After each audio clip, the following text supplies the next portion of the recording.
The topic this morning is a profile on Coach JGilliam, the former football coach at Tennessee State University. And of course, Coach Gilliam, let me welcome you to the show this morning. And I should say it's a profile on the legendary Coach JGilliam, because you are, in a real sense, a legend. And one of the reasons we wanted to have you on this show today was to talk about JGilliam and the legend that has built up around Coach JGilliam. And let's start off by doing that, Coach, by having you to talk about something that I know that you love quite dear, and that's Tennessee State University, and talk about coming to Tennessee State University, and then we'll develop it out with other things later on. Well, John Merritt and I were at Jackson State College, Jackson, Mississippi, and we were just finishing up back-to-back Black National Championship football teams. So we were an attractive candidate for Dr.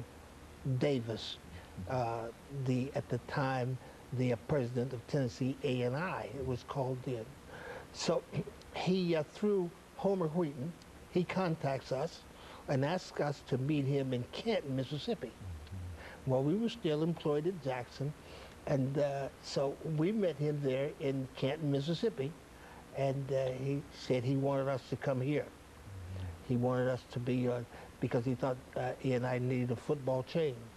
So we talked extensively for a day, and then Merritt and I went back to Jackson, then we came back up the next day and we talked, and Dr. Davis made us, at the time, an offer that we could not refuse, as the saying goes.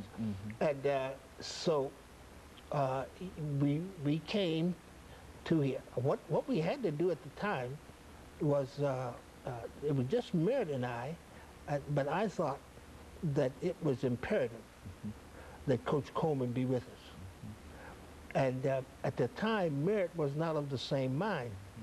And so with our discussions, I finally convinced Merritt that we absolutely had to have Alvin Coleman with us.